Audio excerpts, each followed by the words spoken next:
नमस्कार सभी साथियों को, सभी को राम राम, खम्मा गणी, राधे राधे और गुड आफ्टरनून। आप सभी का आपके अपने YouTube channel Kuchaman online classes पे स्वागत रहेगा।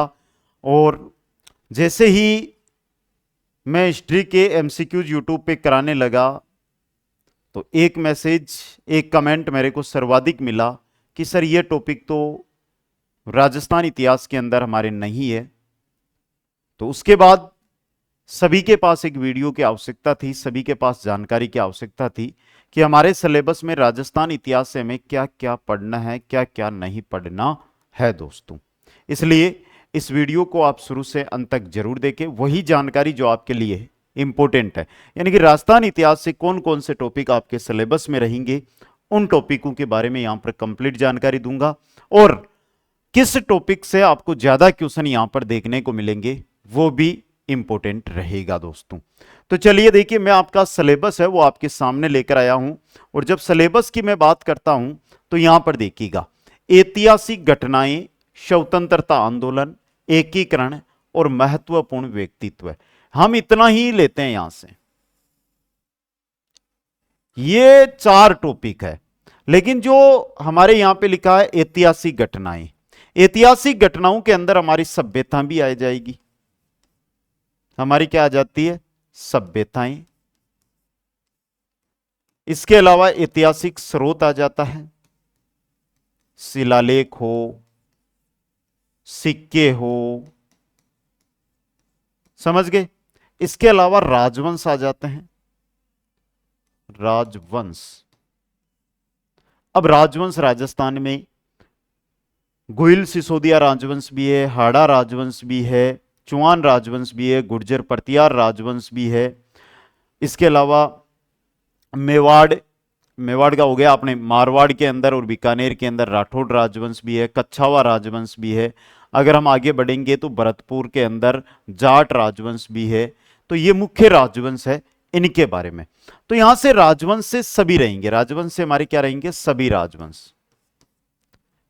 तो सभ्यताएं हो गई हमारी। और सभ्यताओं में बेसिक आपको जो सभ्यताएं पढ़नी है उनके अंदर सबसे इंपॉर्टेंट कालीबंगा पढ़ लो, गणेश्वर पढ़ लो, आहड़ पढ़ लो, बेराट पढ़ लो, बालाथल पढ़ लो।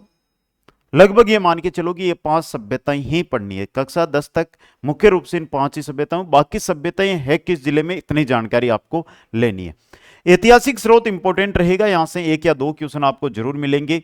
जो भी हमारे शिलालेख है, अभिलेख है, जो भी कहीं पर भी सिक्के मिले हैं, इनके बारे में कंप्लीट याद रखना। जैसे आ गया कि बिजोलिया शिलालेख कहां पर है, हर शिलालेख की रचना किसने करवाई, तो ऐसे क्वेश्चन मिलेंगे। और राजवंश हमारे सभी हो गए, जिसके अंदर बेसिक रूप से 1, 2 या 3 क्वेश्चन है वो युद्धों से जुड़े हुए आपको ज्यादातर पूछे जाएंगे दोस्तों।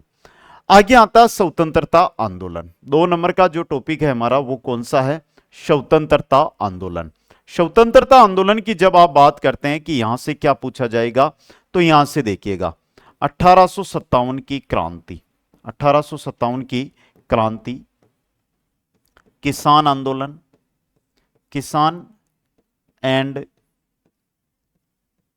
जनजाति आंदोलन, किसान और जनजाति आंदोलन, प्रजामंडल आंदोलन। यही मुख्य हमारे 1857 की क्रांति पढ़ लो, किसान आंदोलन पढ़ लो, जनजाति आंदोलन पढ़ लो और प्रजामंडल आंदोलन पढ़ लो। ये किस में आएंगे? हमारे स्वतंत्रता आंदोलन। भाई स्वतंत्रता से पहले यही हुई थी 1857 की क्रांति, फिर किसान जनजाति आंदोलन हो गए और प्रजामंडल आंदोलन हो गए, तो ये आ जाएंगे इसके अंदर।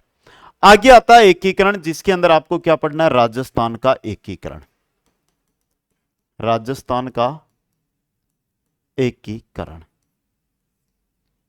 समझ गए। और फिर बचता महत्वपूर्ण व्यक्तित्व है, इसके अंदर स्वतंत्रता सेनानी, स्वतंत्रता सेनानी, जिसमें पुरुष और महिला दोनों पढ़ने, पुरुष एंड महिला कौन कौन थे उनके बारे में आपको यहां से जानकारी निकालनी है। यह आपका कंप्लीट विस्तृत सिलेबस है। अब बच्चे क्या पढ़ रहे हैं, ध्यान दे लेना। ऐतिहासिक घटनाएं कि सर ऐतिहासिक घटनाओं के अंदर हमें ऐतिहासिक स्रोत पढ़ने हैं बस, तो गलती कर दोगे। स्वतंत्रता आंदोलन, सर जी 1857 की क्रांति सत्याग्रह, तो ये गलत है। और इन सबको मिलाकर आपके पेपर के अंदर जो क्वेश्चन आएंगे उन प्रश्नों की जो संख्या रहेगी वो रहेगी 10। कितनी रहेगी? 10 संख्या रहेगी, 10 प्रश्न आपके आएंगे। तो फिर बोल रहा हूं कि एक भी टॉपिक नहीं छोड़ना है। हां, राजवंश वाला जो टॉपिक है यहां पर आपको जो कक्षा 10 यानी सामान्य जानकारी के साथ पढ़ना है। सामान्य जानकारी के साथ भाई कौन सा युद्ध कहां पर लड़ा गया, कब लड़ा गया, किन किन के मध्य लड़ा गया, इस प्रकार के नॉर्मली आप देख लो। बेसिक बात करूं तो मैं आपका एक क्वेश्चन तो यहां से बनेगा, फिक्स है, एक क्वेश्चन यहां से बनेगा, समझ गए आप, और 4 लगभग ये जो टॉपिक है हमारा इससे 4 या 5 क्वेश्चन आएंगे, 4 या 5 क्वेश्चन, और यहां से आएंगे 3 से 4 क्वेश्चन। इस प्रकार से आपका कंप्लीट मैटर है वो सेट किया जाएगा दोस्तों। तो ये है राजस्थान इतिहास। अब किसी का भी डाउट है ना, हाँ, एक दो मेरे साथी जो ज्ञानी बाबा होते हैं ना वो कमेंट जरूर करेंगे, सर इस सिलेबस में तो लिखो कौन थे, तो था मन की बताओ। तो भाई मैं मन की बता रहा हूं तो उनको मानने मत देना, लेकिन जो पढ़ाई कर रहे हो, मेहनत कर रहे हो, वो मानो, तैयारी करो। आपके लिए लाइव बैच है मात्र 199 रुपए में। एमसीक्यूज बैच यानी सिर्फ एमसीक्यूज, टॉपिक अनुसार क्वेश्चन आंसर कहीं नहीं मिलेगा। रिकॉर्डेड बैच 99 रुपए में, और टेस्ट सीरीज मात्र 99 रुपए में। 30 टेस्ट आपको मिलेंगे। Kuchaman online classes app link description में है, या प्ले स्टोर से भी आप डाउनलोड करके ज्वाइन कर सकते हो। सभी साथियों को बहुत बहुत धन्यवाद। हंसते रहे, मुस्कुराते रहे और देखते रहे कुचामन ऑनलाइन क्लासेज। मिलूंगा नेक्स्ट वीडियो में। जय हिंद, जय भारत।